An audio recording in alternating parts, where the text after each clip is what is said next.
ने तिना सवारे नानका जिन को नदर करे। मालिक उन्हां नूं सवारदा है जिन्हां दे उत्ते अपनी बख्शिश कर दिंदा है, जिन्हां दे उत्ते अपना नदरे कर्म कर दिंदा है, जिन्हां दे उत्ते किरपा कर दिंदा है, उन्हां नूं सवार दिंदा है। इहदा मतलब एक तो यह है कि जे सवारिया जाना है तो सवारे जाण दे लई एक चीज़ की बड़ी जरूरत है, वह है उहदी नदर दी ते वह है उहदी बख्शिश दी। मैं अपने आप नूं कही जावां मैं बड़ा भला हाँ, बड़ा चंगा हाँ, पर उहदी निगाह भी ना हुई होवे ते फिर मैं इदां हाँ जिन्हों महाराज कहते हैं भी आम कीड़ियां दे विच एक छोटा जिहा कीड़ा, भावें मेरी किड्डी भी वड्डी हैसीयत होवे। फिर मैं दोहरा देवां, मैनू लगदा होवे मैं बहुत चंगा हाँ। इनू गुरु साहब की एक बाणी की पंक्ति है, आपनड़ै मन चित कहन चंगेरिया। अपने मन करके मैनू कोई कहता है भी तू गलत है सही है, तो मैं अपने आप नूं पहला प्रोटैक्ट करने के लिए बैठा हाँ कि मैं जिथे हाँ मैनू रहन दो, मैं बहुत वधिया हाँ, मैं ठीक हाँ जिथे भी हाँ। उन्होंने गुरु साहब कहते ने जम राजै नित नित मन मुख हेरिया। ਇਹੋ ਜਿਹੇ ਬੰਦਿਆਂ ਦੇ ਵੱਲ ਤੇ ਸਮਝ ਲਓ ਵੀ ਮਹਾਰਾਜ ਕਹਿੰਦੇ ਜਮ ਰੋਜ਼ ਹੀ ਵੇਖਦਾ ਤੇ ਵੇਖ ਕੇ ਹੱਸਦਾ ਵੀ ਇਹ ਕਰਦੇ ਕੀ ਪਏ ਨੇ। ਹਜ਼ੂਰ ਕਹਿੰਦੇ ਨੇ ਆਪਣੇ ਆਪ ਨੂੰ ਕਹੀ ਜਾਣਾ ਤੇ ਉਹਦੀ ਬਖਸ਼ਿਸ਼ ਤੋਂ ਬਿਨਾਂ ਇਸ ਗੱਲ ਨੂੰ ਕਹਿ ਕੇ ਵੇਖ ਲੈਣਾ ਵੀ ਮੈਂ ਬਹੁਤ ਕੁਝ ਹਾਂ, ਮੈਂ ਬਹੁਤ ਚੰਗਾ ਹਾਂ, ਮੈਂ ਬਹੁਤ ਕੁਝ ਇਕੱਠਾ ਕੀਤਾ ਹੈ, ਬਹੁਤ ਕੁਝ ਮੈਨੂੰ ਆਉਂਦਾ ਹੈ, ਬੜੀਆਂ ਚੀਜ਼ਾਂ ਦੀ ਜਾਣਕਾਰੀ ਹੈ, ਪਰ ਹੋਵੇ ਮਾਲਕ ਦੀ ਨਜ਼ਰ ਤੋਂ ਬਿਨਾਂ सिर्फ एक कीड़ा है, उहदे तो वध कुछ भी नहीं है। गुरु नानक साहब महाराज जी का एक बोल है, आप जी दे अगे रख देवां। हजूर कहते जे को नाम धराए वड्डा, जे कोई कहे भी मेरा नाम बड़ा है इस दुनिया दे विच। जपजी साहब दे विच भी इहो गल महाराज करते हैं, जे को नाम धराए वड्डा साध करे मन भाणे, खसमै नदरी कीड़ा आवे जेते चुगे दाणे। महाराज कहते रब की निगाह दे विच ना वो सिर्फ इदा है भी एक माड़ा मोटा जिहा कीड़ा है, जिदा आम कीड़े जमीन तो बस रिजक इकट्ठा करते फिरते हैं ना, तो उन्हें बस अपना रिजक थोड़ा जिहा होर थावां तो इकट्ठा किया है। उहदी कीड़े तो वध हैसीयत की है इस दुनिया दे विच। जिद्दां कीड़े राशन दे लई भज्जे फिरदे ने, अनाज दे लई भज्जे फिरदे ने, इदां वो भज्जा फिरदा है। थोड़ा जिहा नाम वड्डा हो सकता है, होर इस तो वध उहदे पल्ले है की है। खसमै नदरी कीड़ा आवे जेते चुगे दाणे। तो गुरु साहब ने अगली गल की है, मर मर जीवै तां किश पाए, नानक नाम वखाणे। हजूर कहते जे किते अपने आप नूं नीवां करके ये समझ लवे भी मालक दी बख्शिश मेरे नां तो किते ज़्यादा उत्ते वड्डी है, हजूर कहते तां किश पाए, तां कुछ पा सकता है। यही असल दे विच जे किते मालक दे नाम नूं इदां बोलदा पिया है भी हाँ मालक की बख्शिश जिहड़ी है वो ज़्यादा जरूरी चीज़ है। कल तो जां परसों तो साडा लगभग यही विशा इन्हां श्लोकां दे विच महाराज ने बोलिया है भी भाई मेहनत करन दा बल देवे सतगुरु, मेहनत करन दी सानू उद्यम दी ताकत दे देवे सतगुरु। असीं मेहनत भी करिए, असीं पाठ भी करिए, सेवा भी करिए, पर पाठ करदियां करदियां सेवा करदियां करदियां मैनू ये ना होण लग पवे भी मैं करदा हाँ। हजूर कहते जिद्दण मैं बख्शिश नूं इन्हां चीज़ां तो उत्ते रखण लग पिया, समझ लो किते मालिक की बख्शिश होण लग पई है तो मैं सवारी जाण वाले पासे तुर पिया हाँ। अजे मैनू लगता है भी मैं करदा हाँ, भावें मैं मूँह जबानी कहंदा हाँ भी मैं नहीं करदा, रब करवाई जांदा है, अजे सानू इंज लगता है। हजूर कहते ने जेता जियो पिंड सब तेरा, तू अंतरजामी पुरख भगवान, दासन दास कहे जन नानक, जेहा तू कराए हैं तेहा हों करी वख्यान। जिद्दां तू बुलाउंदा है मैं बोल दिंदा हाँ। अजे ये कहण दी गल है। मैं कल भी बचन आप जी दे नाल इस पासे तो साझे कीते सी कि गल आ जानी है सवारे जाण दे उत्ते बड़ियां नूं लगदा होवेगा ਵੀ ਅਸੀਂ ਮਿਹਨਤਾਂ ਕਰਦੇ ਹਾਂ ਤੇ ਸਾਨੂੰ ਤਾਂ ਮਿਲਦਾ ਹੈ। ਮਹਾਰਾਜ ਕਹਿੰਦੇ ਲੱਖਾਂ ਲੋਕ ਤੁਸੀਂ ਦੁਨੀਆ ਦੇ ਵਿੱਚ ਇੱਦਾਂ ਦੇ ਵੇਖੋਗੇ, ਮਿਹਨਤਾਂ ਕਰਦੇ ਹੰਭ ਜਾਂਦੇ ਨੇ, ਥੱਕ ਜਾਂਦੇ ਨੇ, ਕੁਝ ਨਹੀਂ ਬਣਦਾ ਉਹਨਾਂ ਦਾ, ਕੁਝ ਨਹੀਂ ਬਣਦਾ। ਤੇ ਬੇਅੰਤ ਲੋਕ ਇੱਦਾਂ ਦੇ ਨੇ ਜਿਨ੍ਹਾਂ ਨੂੰ ਬੈਠਿਆਂ ਨੂੰ ਸਾਰਾ ਕੁਝ ਮਿਲ ਹੀ ਜਾਂਦਾ ਹੈ। ਕਈ ਕੋਟ ਘਾਲੈ ਥਕ ਪਾਹੇ, ਕਈ ਕੋਟ ਬੈਠਤ ਹੀ ਖਾਹੇ। ਅਸੀਂ ਕਿੰਨੀ ਵਾਰ ਇਸ ਬਾਣੀ ਦੀ ਪੰਕਤੀ ਨੂੰ ਰੋਜ਼ ਪੜ੍ਹਦੇ ਹਾਂ। ਮਹਾਰਾਜ ਨੇ ਬਖਸ਼ਿਸ਼ ਕਰ ਦੇਵੇ ਤੇ ਹਜ਼ੂਰ ਕਹਿੰਦੇ ਗੱਲ ਇਹ ਨਹੀਂ ਹੈ ਵੀ ਮੈਂ ਹਾਂ ਕੀ, ਮੈਂ ਨਜ਼ਰ ਕੀ ਆਉਂਦਾ ਹਾਂ। ਗੱਲ ਤੇ ਇਹਦੇ ਉੱਤੇ ਹੈ ਵੀ ਜਿਨ੍ਹਾਂ ਦੇ ਉੱਤੇ ਨਜ਼ਰ ਕਰ ਦਿੰਦਾ ਹੈ, ਜਿਨ੍ਹਾਂ ਦੇ ਉੱਤੇ ਕਿਰਪਾ ਕਰ ਦਿੰਦਾ ਹੈ, ਉਹ ਸਵਾਰੇ ਜਾਂਦੇ ਨੇ। ਤੇ ਫਿਰ ਇੱਕ ਸਵਾਲ ਖੜਾ ਹੋ ਜਾਂਦਾ ਹੈ ਵੀ ਇਹ ਕੀ ਗੱਲ ਹੋ ਗਈ ਵੀ ਉਹ ਕਿਸੇ ਨਾਲ ਵਿਤਕਰਾ ਕਰਦਾ ਹੈ, ਵੀ ਅੱਧਿਆਂ ਨੂੰ ਸਵਾਰ ਦਿੰਦਾ ਤੇ ਅੱਧਿਆਂ ਨੂੰ ਨਹੀਂ ਸਵਾਰਦਾ। ਤੇ ਮਹਾਰਾਜ ਜੀ ਨੇ ਇੱਕ ਗੱਲ ਕੀਤੀ ਹੈ, ਇਹਨੂੰ ਭਾਵੇਂ ਅਸੀਂ ਅੱਜ ਮੰਨ ਲਈਏ ਤੇ ਭਾਵੇਂ ਕੱਲ ਮੰਨ ਲਈਏ। ਹਜ਼ੂਰ ਕਹਿੰਦੇ ਨੇ ਸਭਨਾ ਉੱਪਰ ਨਦਰ ਪ੍ਰਭ ਤੇਰੀ, ਕਿਸੇ ਥੋੜੀ ਕਿਸੇ ਹੈ ਕਨੇਰੀ। ਐ ਵਾਹਿਗੁਰੂ ਜੀ ਨਿਗਾਹ ਤੇ ਤੇਰੀ ਸਾਰਿਆਂ ਦੇ ਉੱਤੇ ਹੀ ਹੈ। ਕਰ ਕਰ ਵੇਖੈ ਕੀਤਾ ਆਪਣਾ, ਜਿਉਂ ਤਿਸ ਦੀ ਵਡਿਆਈ। ਆਪਣੇ ਕੀਤੇ ਹੋਏ ਨੂੰ ਵੇਖਦਾ ਪਿਆ ਹੈ। ਸਭਨਾ ਉੱਪਰ ਨਜ਼ਰ ਪ੍ਰਭ ਤੇਰੀ, ਐ ਵਾਹਿਗੁਰੂ ਸਾਰਿਆਂ ਦੇ ਉੱਤੇ ਤੇਰੀ ਨਿਗਾਹ ਹੈ। ਪਰ ਇੱਕ ਮਹਾਰਾਜ ਨੇ ਗੱਲ ਅੱਗੇ ਕਰ ਦਿੱਤੀ ਹੈ, ਕਿਸੇ ਥੋੜੀ ਕਿਸੇ ਹੈ ਕਨੇਰੀ। ਤੇ ਇੰਝ ਲੱਗਦਾ ਵੀ ਸ਼ਾਇਦ ਮਾਲਕ ਨੇ ਕਿਤੇ ਵਿਤਕਰਾ ਕਰ ਦਿੱਤਾ ਹੈ। ਹਜ਼ੂਰ ਕਹਿੰਦੇ ਅਸਲ ਦੇ ਵਿੱਚ ਇਹ ਗੱਲ ਨਹੀਂ ਹੈ ਵੀ ਉਹਨੂੰ ਵੇਖਣ ਦੇ ਵਿੱਚ ਫਰਕ ਹੈ। ਕੁਝ ਮੇਰੇ ਕਰਮ ਵੀ ਤੇ ਇਦਾਂ ਦੇ ਹੈ ਨੇ ਨਾ, ਜਿਹਦੇ ਵਿੱਚ ਮੈਂ ਨਿਗਾਹ ਨੂੰ, ਉਹਦੀ ਨਿਗਾਹ ਨੂੰ ਲੈ ਕਿਸ ਪਾਸੇ ਤੋਰਿਆ ਹਾਂ। ਕੁਝ ਮੇਰੇ ਵੀ ਤੇ ਕਰਮ ਇਦਾਂ ਦੇ ਨੇ ਨਾ ਵੀ ਮੈਨੂੰ ਤੇ ਲੱਗਦਾ ਵੀ ਉਹ ਬੋਲਦਾ ਪਿਆ ਹੈ। ਹੁਣ ਇੱਥੇ ਹੀ ਹੈ, ਬੜਾ ਸੌਖਾ ਜਿਹਾ ਸਬਜੈਕਟ ਹੈ, ਇੱਥੇ ਬੋਲਿਆ ਜਾ ਰਿਹਾ ਹੈ। ਮੈਂ ਨਹੀਂ ਕਹਿੰਦਾ ਕਿ ਮੈਂ ਬੋਲਦਾ ਹਾਂ, ਤੁਸੀਂ ਸੁਣਦੇ ਪਏ ਜੇ। ਤੁਸੀਂ ਆਪਣਾ ਹੀ ਕੰਮ ਕਰਕੇ ਮੁੜ ਜਾਵੋ ਤੇ ਫਿਰ ਕੋਈ ਇਹ ਥੋੜ੍ਹਾ ਕਹਿ ਸਕਦਾ ਵੀ ਗੁਰਦੁਆਰੇ ਵਿੱਚ ਬੋਲਿਆ ਨਹੀਂ ਗਿਆ। ਕੋਈ ਬਾਹਰੋਂ ਬੰਦਾ ਆਵੇ, ਕੁਝ ਆਪਣਾ ਹੀ ਕੰਮ ਕਰਕੇ ਮੁੜ ਜਾਵੇ ਤੇ ਕੋਈ ਇਹ ਥੋੜ੍ਹਾ ਕਹਿ ਸਕਦਾ ਵੀ ਗੁਰਦੁਆਰੇ ਵਿੱਚ ਕੀਰਤਨ ਨਹੀਂ ਹੋਇਆ, ਗੁਰਦੁਆਰੇ ਵਿੱਚ ਕਥਾ ਨਹੀਂ ਹੋਈ, ਗੁਰਦੁਆਰੇ ਵਿੱਚ ਪਾਠ ਨਹੀਂ ਹੋਇਆ। ਕੁਝ ਨਾ ਕੁਝ ਮੇਰੇ ਕਰਮ ਵੀ ਉਹਦੇ ਵਿੱਚ ਜਿਹੜਾ ਹੈ ਉਹ ਆਪਣਾ ਰੋਲ ਅਦਾ ਕਰਦੇ ਪਏ ਨੇ ਨਾ। ਤੇ ਮਹਾਰਾਜ ਕਹਿੰਦੇ ਨੇ ਅਸਲ ਦੇ ਵਿੱਚ ਠੀਕ ਹੈ ਕਿ ਨਦਰ ਇਦਾਂ ਦੀ ਚੀਜ਼ ਵੀ ਹੈ, ਜਦੋਂ ਅਸੀਂ ਬੜੇ ਵੱਡੇ ਲੈਵਲ ਦੇ ਉੱਤੇ ਗੱਲ ਕਰਦਾ ਵੀ ਜਦੋਂ ਉਹ ਕਿਸੇ ਨੂੰ ਚੁੱਕਣਾ ਹੋਵੇ ਤੇ ਫਿਰ ਉਹ ਬੜਿਆਂ ਦੇ ਵਿੱਚੋਂ ਵੀ ਚੁੱਕ ਦਿੰਦਾ ਹੈ, ਉਹ ਵੱਖਰੀ ਗੱਲ ਹੈ। ਪਰ ਸਤਿਗੁਰੂ ਕਹਿੰਦੇ ਅਸਲ ਦੇ ਵਿੱਚ ਕੁਝ ਨਾ ਕੁਝ ਤੇ ਖੇਡ ਕਰਮਾਂ ਦੇ ਉੱਤੇ ਚੱਲਦੀ ਪਈ ਹੈ ਨਾ। ਹੁਕਮ ਚਲਾਏ ਆਪਣੇ ਕਰਮੀ ਵਹਿ ਕਲਾਮ, ਚਲਾਉਂਦਾ ਸਾਰਿਆਂ ਨੂੰ ਆਪਣੇ ਹੁਕਮ ਦੇ ਵਿੱਚ ਹੀ ਹੈ। ਪਰ ਮਹਾਰਾਜ ਕਹਿੰਦੇ ਉਹਦੀ ਜਿਹੜੀ ਕਲਮ ਚੱਲਦੀ ਹੈ ਨਾ, ਉਹ ਕਰਮਾਂ ਨੂੰ ਵੇਖ ਕੇ ਚੱਲਦੀ ਹੈ। ਹਾਲਾਂਕਿ ਉਹ ਏਡਾ ਵੱਡਾ ਹੈ ਵੀ ਕਰਮਾਂ ਦੇ ਲੇਖੇ ਵੀ ਸਾੜ ਦੇਣ ਵਾਲਾ ਹੈ, ਕਰਮਾਂ ਦੀਆਂ ਫਹਿਰਿਸਤਾਂ ਵੀ ਪਾੜ ਦੇਣ ਵਾਲਾ ਹੈ। ਇਦਾਂ ਦਾ ਹੈ ਉਹ ਬਖਸ਼ਣ ਵਾਲਾ ਹੈ। ਪਰ ਸਤਿਗੁਰੂ ਕਹਿੰਦੇ ਨੇ ਸਵਾਰ ਦਾ ਉਹਨਾਂ ਨੂੰ ਹੈ ਜਿਨ੍ਹਾਂ ਦੇ ਉੱਤੇ ਉਹ ਆਪਣੀ ਨਜ਼ਰ ਕਰ ਦੇਵੇ। ਕੌਣ ਕਿਵੇਂ ਦਾ ਹੈ, ਕੌਣ ਕਿਵੇਂ ਦਾ ਨਹੀਂ ਹੈ, ਇਹ ਕੋਈ ਬਹੁਤਾ ਮਾਇਨਾ ਨਹੀਂ ਰਹਿ ਜਾਂਦਾ। ਸਾਨੂੰ ਇੰਝ ਲੱਗਦਾ ਹੈ ਵੀ ਸਮਾਜ ਦੇ ਵਿੱਚ ਨਾ ਬਰਾਬਰੀ ਹੋਣੀ ਚਾਹੀਦੀ ਹੈ। ਤੇ ਬਰਾਬਰੀ ਦਾ ਅਸੀਂ ਮਤਲਬ ਕੀ ਲੈਂਦੇ ਹਾਂ? ਸਾਰਿਆਂ ਦੀ ਇੱਕੋ ਜਿੰਨੀ ਤਨਖਾਹ ਹੋ ਜਾਵੇ, ਸਾਰਿਆਂ ਦਾ ਇੱਕੋ ਜਿਹਾ ਸਟੇਟਸ ਹੋ ਜਾਵੇ, ਸਾਰੇ ਇੱਕੋ ਜਿਹਾ ਕੰਮ ਕਰਦੇ ਹੋਣ। ਸਾਡੇ ਲਈ ਬਰਾਬਰੀ ਦਾ ਮਤਲਬ ਇੱਦਾਂ ਹੈ ਵੀ ਜਿਹੋ ਜਿਹਾ ਇੱਕ ਉਹੋ ਜਿਹੇ ਸਾਰੇ ਹੋ ਜਾਣ। ਇਹ ਸਮਾਜਿਕ ਬਰਾਬਰੀ ਸਿਰਫ ਜਿਹੜੀ ਹੈ ਨਾ, ਉਹ ਇਹਨੂੰ ਥੋੜ੍ਹਾ ਜਿਹਾ ਧਿਆਨ ਦੇ ਨਾਲ ਸਮਝ ਲੈਣਾ, ਇਹ ਸਮਾਜਿਕ ਤੌਰ ਦੇ ਉੱਤੇ ਚੰਗੀ ਲੱਗਦੀ ਹੈ। ਜਿਸ ਤਰੀਕੇ ਦੇ ਨਾਲ ਮਰਦ ਕਹਿੰਦੇ ਨੇ ਅਵਲ ਅੱਲਾਹ ਨੂਰ ਉਪਾਇਆ ਕੁਦਰਤ ਕੇ ਸਭ ਬੰਦੇ। ਜਦੋਂ ਅਸੀਂ ਮਨੁੱਖਤਾ ਵਾਲੇ ਪਾਸੇ ਤੋਂ ਵੇਖਾਂਗੇ ਨਾ ਤੇ ਫਿਰ ਸਾਰੇ ਹੀ ਬਰਾਬਰ ਨੇ, ਮਨੁੱਖ ਹੀ ਨੇ ਸਾਰੇ। ਪਰ ਜੇ ਅਸੀਂ ਕੰਮ ਵਾਲੇ ਪਾਸੇ ਤੋਂ ਵੇਖਾਂਗੇ ਤੇ ਮੈਨੂੰ ਮਾਫ ਕਰ ਦਿਓ, ਅਸੀਂ ਨੌਕਰ ਦੀ ਤੇ ਮਾਲਕ ਦੀ ਤਨਖਾਹ ਇੱਕੋ ਜਿਹੀ ਕਿੱਦਾਂ ਕਰ ਦੇਵਾਂਗੇ? ਫਿਰ ਤਾਂ ਕੋਈ ਮਾਲਕ ਬਣਨ ਦੇ ਵੱਲ ਤੁਰੇਗਾ ਹੀ ਨਹੀਂ। ਜੇ ਪ੍ਰਿੰਸੀਪਲ ਦੀ ਤੇ ਪੀਐਨ ਦੀ ਤਨਖਾਹ ਇੱਕੋ ਜਿਹੀ ਹੋ ਗਈ ਤੇ ਕੀ ਲੋੜ ਪਈ ਹੈ ਜਾ ਕੇ ਪ੍ਰਿੰਸੀਪਲ ਵਾਂਗੂ ਸਿਰ ਖਪਾਈ ਕਰਨ ਦੀ ਉੱਥੇ? ਫਿਰ ਸਾਰੇ ਜਣੇ ਪੀਐਨ ਹੀ ਬਣ ਜਾਣ ਨਾ। ਕਿਉਂਕਿ ਸਾਡੀ ਦੁਨੀਆ ਤੇ ਵੇਲ ਪੁਣੇ ਨੂੰ ਜ਼ਿਆਦਾ ਤਿਆਰ ਹੈ ਨਾ ਵੀ ਵੇਲੇ ਦੇ ਵਿੱਚ ਵੇਲਾ ਚਾਹੀਦਾ, ਸਾਨੂੰ ਤਾਂ ਤਨਖਾਹ ਚਾਹੀਦੀ ਹੈ ਤੇ ਕੰਮ ਘੱਟ ਤੋਂ ਘੱਟ ਕਰਨਾ ਪਵੇ। ਫਿਰ ਕੌਣ ਤਿਆਰ ਹੋਵੇਗਾ ਉੱਥੇ ਜਾਣ ਦੇ ਲਈ ਵੀ ਮੈਂ ਇੰਨੀ ਖਪਾ ਕਰਾਂ ਤੇ ਫਿਰ ਮੇਰੀ ਜਿਹੜੀ ਸੈਲਰੀ ਹੈ ਇੰਨੀ ਲੱਗੇ? ਜੇ ਸਾਰਿਆਂ ਦੀ ਸੈਲਰੀ ਬਰਾਬਰ ਹੀ ਹੋ ਜਾਵੇ ਤੇ ਫਿਰ ਤੇ ਬੜਾ ਸੌਖਾ ਜਿਹਾ ਕੰਮ ਹੈ ਨਾ। ਰਿਸਪੈਕਟ ਹਰ ਕੰਮ ਦੀ ਹੋਣੀ ਚਾਹੀਦੀ ਹੈ, ਇਹ ਪੱਕੀ ਗੱਲ ਹੈ। ਪਰ ਇੱਕ ਪਾਸਾ ਹੈ, ਜੇ ਕਹੀਏ ਵੀ ਤਨਖਾਹ ਸਾਰੇ ਕੰਮਾਂ ਦੀ ਬਰਾਬਰ ਹੋ ਜਾਵੇ ਤੇ ਫਿਰ ਤੇ ਅਰਾਜਕਤਾ ਹੀ ਹੈ। ਫਿਰ ਕੀ ਲੋੜ ਹੈ ਪੜ੍ਹਨ ਦੀ? ਅਨਪੜ੍ਹ ਦੀ ਵੀ ਤਨਖਾਹ ਉਹੋ ਜੀ ਤੇ ਪੜ੍ਹੇ ਲਿਖੇ ਦੀ ਵੀ ਤਨਖਾਹ ਉਹੋ ਜੀ। ਸਾਰਿਆਂ ਕੰਮਾਂ ਦੇ ਵਿੱਚ ਪੜ੍ਹਾਈ ਤੇ ਨਹੀਂ ਚਾਹੀਦੀ।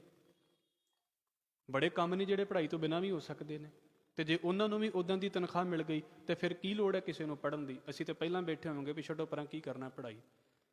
ਬਰਾਬਰੀ ਦਾ ਮਤਲਬ ਸਾਡਾ ਸਿਰਫ ਇੰਨਾ ਹੈ ਕਿ ਜਿਹੜਾ ਬੈਠਦਾ ਹੈ, ਕਿਸੇ ਨੂੰ ਉਹਦੀ ਸਕਿਨ ਕਰਕੇ, ਕਿਸੇ ਨੂੰ ਉਹਦੀ ਜ਼ਾਤ ਕਰਕੇ, ਕਿਸੇ ਨੂੰ ਉਹਦੀ ਬਰਾਦਰੀ ਕਰਕੇ, ਦੇਸ਼ ਕਰਕੇ ਉੱਚਾ ਨੀਵਾਂ ਨਹੀਂ ਮੰਨਿਆ ਜਾਵੇਗਾ। ਉੱਥੇ ਸਾਰੇ ਹੀ ਬਰਾਬਰ ਨੇ।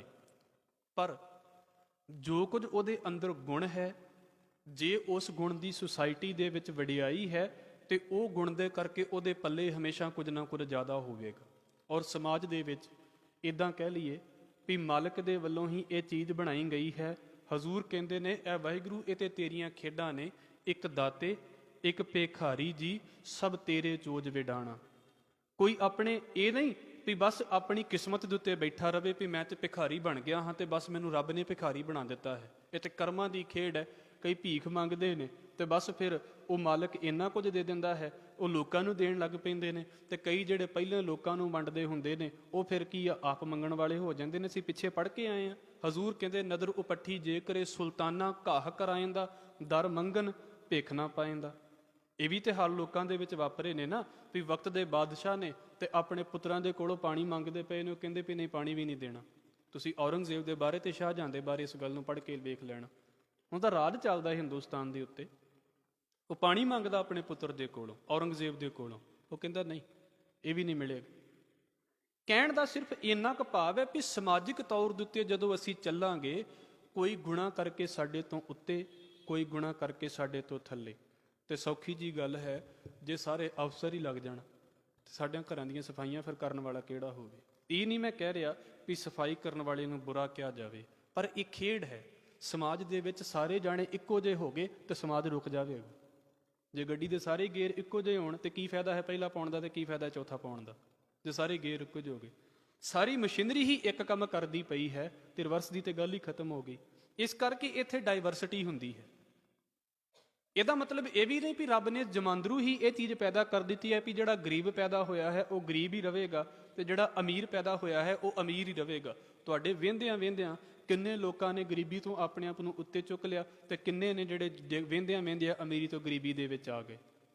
ਇਹਨੂੰ ਬਾਬਾ ਕਬੀਰ ਕਹਿੰਦੇ ਨੇ। ਫਿਰ ਅਸੀਂ ਇਸ ਸ਼ਲੋਕ ਦੇ ਵੱਲ ਆਵਾਂਗੇ। ਮੈਂ ਇਹ ਗੱਲ ਕਹਿ ਰਿਹਾ ਹਾਂ, ਸਵਾਰ ਦਾ ਮਾਲਕ ਆਪ ਹੈ। ਬਖਸ਼ਿਸ਼ ਇਹ ਹੈ ਵੀ ਕੋਈ ਉੱਚਾ ਹੋਵੇ ਤੇ ਕੋਈ ਨੀਵਾਂ ਹੋਵੇ, ਇਹਦੇ ਨਾਲ ਬਹੁਤਾ ਫਰਕ ਨਹੀਂ ਪੈਂਦਾ। ਪਰ ਗੁਰੂ ਸਾਹਿਬ ਕੀ ਕਹਿੰਦੇ ਨੇ ਕਿ ਉੱਚੇ ਨੀਵੇਂ ਹੋਣ ਦਾ ਮਤਲਬ ਇਹ ਨਹੀਂ ਹੈ ਵੀ ਅਸੀਂ ਰੱਬ ਦੇ ਉੱਤੇ ਤੇ ਕਰਮਾਂ ਦੇ ਉੱਤੇ ਇਹ ਗੱਲ ਸੁੱਟ ਦਈਏ ਸਾਰਾ ਕੁਝ ਵੀ ਅਸੀਂ ਆਪਣੇ ਕਰਮਾਂ ਕਰਕੇ ਨੀਵੇਂ ਹਾਂ। ਜਾਤੀ ਤੌਰ ਤੇ ਕਿਸੇ ਨਾਲ ਵਿਤਕਰਾ ਨਹੀਂ। ਕਰਮ ਕੁਝ ਖੇਡ ਇਹਦੇ ਵਿੱਚ ਪਾਉਂਦੇ ਨੇ, ਇਹ ਪੱਕੀ ਗੱਲ ਹੈ। ਢੀਠਾਂ ਦੀ ਕਦੇ ਤਰੱਕੀ ਨਹੀਂ ਹੁੰਦੀ, ਇਹ ਵੀ ਪੱਕੀ ਗੱਲ ਹੈ। ਪਰ ਜਿਹੜਾ ਪਾਸਾ ਅਸੀਂ ਲੈ ਕੇ ਚੱਲੇ ਹਾਂ, ਉੱਚਾ ਹੋ ਜਾਣਾ ਨੀਵਾਂ ਹੋ ਜਾਣਾ, ਇਹ ਜਨਮ ਕਰਕੇ ਨਹੀਂ ਹੈ, ਇਹ ਸਮਾਜ ਕਰਕੇ ਵੀ ਨਹੀਂ ਹੋਣਾ ਚਾਹੀਦਾ। ਇਹ ਰੱਬ ਕਿਰਪਾ ਕਰੇ ਜਿਹੋ ਜਿਹਾ ਕਿਸੇ ਦਾ ਖਿਆਲ ਉਹ ਜਿਹਾ ਉਹ ਬਣਨਾ ਸ਼ੁਰੂ ਹੋ ਗਿਆ, ਜਿਹੋ ਜੀ ਕਿਸੇ ਦੀ ਨੀਅਤ ਉਹ ਜਿਹਾ ਉਹਨੂੰ ਫਲ ਮਿਲਣਾ ਸ਼ੁਰੂ ਹੋ ਗਿਆ। ਬਾਬਾ ਕਬੀਰ ਦਾ ਸ਼ਲੋਕ ਲੈ ਕੇ ਤੇ ਫਿਰ ਅਸੀਂ ਇਸ ਸ਼ਲੋਕ ਨੂੰ ਸਮਝਾਂਗੇ ਵੀ ਸਾਡੇ ਮਨ ਦੇ ਵਿੱਚ ਇਹ ਖਿਆਲ ਹੈ ਵੀ ਸਮਾਜਿਕ ਬਰਾਬਰੀ ਜਿਹੜੀ ਹੈ ਉਹ ਪੈਸੇ ਕਰਕੇ ਨਹੀਂ, ਮਟੀਰੀਅਲ ਕਰਕੇ ਨਹੀਂ, ਮਨੁੱਖਤਾ ਕਰਕੇ ਹੋਣੀ ਚਾਹੀਦੀ ਹੈ। ਪਰ ਨਾਲ ਇਹ ਤੇ ਮਾਲਕ ਦੀ ਜਿਹੜੀ ਹੈ ਕੁਦਰਤ ਦੇ ਵਿੱਚ ਸੁੰਦਰਤਾ ਹੈ ਵੀ ਜੇ ਵਣ ਦੇ ਵਿੱਚ ਜੰਗਲ ਦੇ ਵਿੱਚ ਸਾਰੇ ਇੱਕੋ ਜਿਹੇ ਪੌਦੇ ਹੋਣ ਤੇ ਕੀ ਫਾਇਦਾ ਉੱਥੇ ਜਾ ਕੇ ਘੁੰਮਣ ਦਾ। ਬਾਗ ਦਾ ਫਾਇਦਾ ਹੀ ਤਾਂ ਹੈ ਜੇ ਵੱਖਰੇ ਵੱਖਰੇ ਫੁੱਲ ਲੱਗੇ ਹੋਏ ਨੇ, ਨਹੀਂ ਤੇ ਫਿਰ ਬਾਕੀ ਤੇ ਫੋਟੋਆਂ ਤੋਂ ਵੀ ਵੇਖਿਆ ਜਾ ਸਕਦਾ ਹੈ। ਇਸ ਕਰਕੇ ਇੱਥੇ ਜਿਹੜਾ ਕੁਦਰਤ ਦੇ ਵਿੱਚ ਜਾਂ ਮਾਲਕ ਨੇ ਆ ਜੋ ਸੰਸਾਰ ਰਚਿਆ ਹੈ ਉਹਦੇ ਵਿੱਚ ਇੱਕ ਖੇਡ ਚੱਲਦੀ ਪਈ ਹੈ ਕਿ ਡਾਇਵਰਸਿਟੀ ਦੇ ਵਿੱਚੋਂ ਅਸੀਂ ਇੱਕ ਪਾਸੇ ਵੱਲ ਕਿੱਦਾਂ ਆਉਂਦੇ ਹਾਂ, ਵਿਭਿੰਨਤਾ ਦੇ ਵਿੱਚੋਂ ਅਸੀਂ ਇੱਕ ਪਾਸੇ ਵੱਲ ਕਿੱਦਾਂ ਆਉਂਦੇ ਹਾਂ। ਕਿ ਮਾਲਕ ਨੇ ਜੇ ਭਿਖਾਰੀ ਪੈਦਾ ਕੀਤਾ ਹੋਇਆ ਹੈ, ਪੈਦਾ ਕਰਨ ਦਾ ਮਤਲਬ ਹੈ ਵੀ ਜਨਮ ਦੇਣ ਵਾਲਾ ਤੇ ਉਹ ਹੀ ਹੈ। ਭਿਖਾਰੀ ਪੈਦਾ ਕੀਤਾ ਹੋਇਆ ਹੈ, ਰਾਜਾ ਪੈਦਾ ਕੀਤਾ ਹੋਇਆ ਹੈ ਤੇ ਉਹ ਸਤਿਗੁਰੂ ਕਹਿੰਦੇ ਨੇ ਐ ਵਾਹਿਗੁਰੂ ਇਹ ਤੇਰੀਆਂ ਹੀ ਖੇਡਾਂ ਨੇ, ਇੱਕ ਦਾਤੇ ਇੱਕ ਭਿਖਾਰੀ ਜੀ, ਸਭ ਤੇਰੇ ਚੋਜ ਵਿਡਾਣਾ। ਤੇ ਹੁਣ ਇਹ ਕਹਿ ਦਈਏ ਵੀ ਰੱਬ ਨੇ ਜਨਮ ਤੋਂ ਹੀ ਕਿਸੇ ਦੇ ਲੇਖਾਂ ਦੇ ਵਿੱਚ ਇਹ ਲਿਖ ਦਿੱਤਾ ਸੀ ਵੀ ਤੂੰ ਭਿਖਾਰੀ ਬਣ। ਕਿਹਦੇ ਲੇਖਾਂ ਦੇ ਵਿੱਚ ਲਿਖਿਆ ਸੀ ਜਾਂ ਕਿਹਦੇ ਜਨਮ ਦੇ ਉੱਤੇ ਵੇਖ ਕੇ ਕਹਿ ਸਕਦੇ ਹਾਂ ਵੀ ਆਹ ਵੱਡਾ ਹੋ ਕੇ ਭਿਖਾਰੀ ਬਣੂਗਾ? ਕਿਹਦੇ ਵੱਲ ਕਹਿ ਸਕਦੇ ਹਾਂ? ਆਪ ਜੀ ਸ਼ਾਇਦ ਜਾਣਦੇ ਹੋਵੋਗੇ, ਇੰਡੀਆ ਦੀ ਇੱਕ ਬੱਚੀ, ਉਹਦੇ ਮਾਂ-ਪਿਓ ਉਹਨੂੰ ਅਨਾਥ ਆਸ਼ਰਮ ਦੇ ਵਿੱਚ ਛੱਡ ਗਏ, ਕਿਸੇ ਕਾਰਨ ਕਰਕੇ ਵੀ ਛੱਡ ਗਏ ਹੋਣਗੇ। ਕਈਆਂ ਦੇ ਨਾਲ ਇਦਾਂ ਵੀ ਵਾਪਰ ਜਾਂਦਾ। ਉਸ ਬੱਚੀ ਨੂੰ ਆਸਟ੍ਰੇਲੀਆ ਦੇ ਪਰਿਵਾਰ ਨੇ ਅਡਾਪਟ ਕਰ ਲਿਆ। ਉਹ ਬੱਚੀ ਆਸਟ੍ਰੇਲੀਆ ਦੀ ਕ੍ਰਿਕਟ ਟੀਮ ਦੇ ਵਿੱਚ ਕੈਪਟਨ ਵੀ ਰਹੀ। ਉਹਨੂੰ ਕੀ ਕਿਹਾ ਜਾ ਸਕਦਾ? ਮਾਪਿਆਂ ਦੇ ਵੱਲੋਂ ਛੱਡ ਦਿੱਤਾ ਗਿਆ ਹੈ, ਸਮੇਂ ਨੂੰ ਕੁਝ ਹੋਰ ਮਨਜ਼ੂਰ ਹੈ, ਰੱਬ ਨੂੰ ਕੁਝ ਹੋਰ ਹੀ ਮਨਜ਼ੂਰ ਹੈ, ਰੱਬ ਕਿਸੇ ਹੋਰ ਪਾਸੇ ਲੈ ਕੇ ਜਾ ਰਿਹਾ ਹੈ। ਤੇ ਕਈ ਚੰਗੇ ਭਲੇ ਮਾਪਿਆਂ ਦੇ ਘਰ ਦੇ ਵਿੱਚ ਰਹਿੰਦੇ ਵੀ ਕਿਸੇ ਪਾਸੇ ਨਹੀਂ ਲੱਗ ਪਾਉਂਦੇ।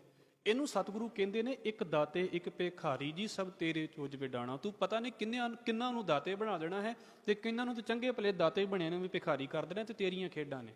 ਤੇ ਬਾਬਾ ਕਬੀਰ ਕਹਿੰਦੇ ਨੇ ਵੀ ਜੇ ਤੇਰੇ ਕੋਲ ਘੱਟ ਹੈ ਤੇ ਐਵੇਂ ਸੜਦਾ ਨਾ ਫਿਰ। ਸੌਖੀ ਸੌਖੀ ਪੰਜਾਬੀ ਦੇ ਵਿੱਚ ਮੈਂ ਗੱਲ ਕਰ ਦਵਾਂ, ਮਰਦ ਕਹਿੰਦੇ ਐਵੇਂ ਈਰਖਾ ਨਾ ਕਰਦਾ ਫਿਰ ਕਿਸੇ ਦੇ ਨਾਲ। ਕਿਉਂਕਿ ਆਮ ਬੰਦਾ ਕੀ ਹੁੰਦਾ, ਇਹਨੂੰ ਬਾਬਾ ਕਬੀਰ ਕਹਿੰਦੇ ਨੇ ਨਾ, ਕੋਠੇ ਮੰਡਪ ਹੇਤ ਕਰ ਕਾਹੇ ਮਰੋ ਸਵਾਰ, ਕਾਰਜ 3.5 ਹੱਥ ਘਣੀ ਤਾਂ ਪਾਉਣੇ 4। ਤੇ ਮੈਂ ਗੁਰੂ ਬਖਸ਼ਿਸ਼ ਦੇ ਨਾਲ ਇਹ ਕਹਿਣਾ ਹੁੰਨਾ ਵੀ ਚੰਗੇ ਭਲੇ ਮਹਿਲਾਂ ਦੇ ਵਿੱਚ ਰਹਿਣ ਵਾਲੇ ਬੰਦੇ ਨੂੰ ਇਹ ਗੱਲ ਯਾਦ ਹੋਵੇ ਨਾ ਵੀ ਭਾਈ ਕਾਹਦੇ ਲਈ ਏਡੇ ਵੱਡੇ ਮਹਿਲ ਉਸਾਰਦੇ ਪਏ ਆ, ਸੌਣ ਲਈ ਤੇ ਚੱਲਣ ਫਿਰਨ ਲਈ, ਤੇ ਸਿਰਫ 3.5 ਹੱਥ ਜ਼ਮੀਨ ਹੀ ਚਾਹੀਦੀ ਹੈ ਨਾ, ਇਹਦੇ ਤੋਂ ਵੱਧ ਥਾਂ ਕੀ ਚਾਹੀਦੀ ਹੈ? ਇਹ ਤੇ ਤਗੜੇ ਬੰਦੇ ਨੂੰ ਤੇ ਇਹ ਪੰਕਤੀ ਯਾਦ ਹੋਵੇ ਤੇ ਫਿਰ ਤੇ ਬੜੀ ਵਧੀਆ ਗੱਲ ਹੈ। ਤੇ ਇੱਕ ਇਦਾਂ ਦਾ ਆਲਸੀ ਹੋਵੇ ਜਿਹਨੂੰ ਕੋਈ ਵੀ ਉੱਠ ਕੇ ਕੰਮ ਕਰ ਲਾ ਤੇ ਉਹ ਕਵੇ ਵੀ ਲੈ ਕੰਮ ਕਰਕੇ ਕੀ ਕਰਨਾ, ਮਰੀ ਜਾਣਾ ਹੈ, ਤੇ ਉਹ ਫਿਰ ਇਸ ਪੰਕਤੀ ਨੂੰ ਸੁਣਾਵੇ, ਉਹ ਕੋਈ ਬਹੁਤਾ ਮਾਇਨਾ ਨਹੀਂ ਰਹਿ ਜਾਂਦਾ। ਤਗੜੇ ਬੰਦੇ ਦੇ ਅੰਦਰ ਉਹ ਚੀਜ਼ ਚੇਤੇ ਹੋਵੇ ਤੇ ਮਾੜਾ ਆਪਣੇ ਆਲਸ ਨੂੰ ਲੁਕਾਉਣ ਦੇ ਲਈ ਇਹ ਪੰਕਤੀਆਂ ਲੱਭਦਾ ਫਿਰੇ, ਫਿਰ ਉਹ ਗੱਲ ਬਹੁਤੀ ਸਹੀ ਨਹੀਂ ਹੋ ਜਾਂਦੀ। ਬਾਬਾ ਕਬੀਰ ਕਹਿੰਦੇ ਨੇ ਦੂਜਿਆਂ ਦੇ ਉੱਤੇ ਗਿਲਾ ਕਰਨ ਦੀ ਬਜਾਏ ਜਦੋਂ ਅਸੀਂ ਇਹ ਕਹਿ ਦਿੰਦੇ ਹਾਂ, ਉਹ ਵੇਖੋ ਜੀ ਉਹਨੂੰ ਕਿੰਨਾ ਕੁਝ ਮਿਲੀ ਜਾਂਦਾ, ਸਾਡਾ ਕੁਝ ਬਣਦਾ ਨਹੀਂ, ਉਹਦੇ ਕੋਲ ਇੰਨਾ ਕੁਝ ਹੈ, ਸਾਡੇ ਕੋਲ ਕੁਝ ਵੀ ਨਹੀਂ। ਮਹਾਰਾਜ ਕਹਿੰਦੇ ਕੀ ਫਰਕ ਪਵੇਗਾ ਇਹਨਾਂ ਗੱਲਾਂ ਦੇ ਨਾਲ?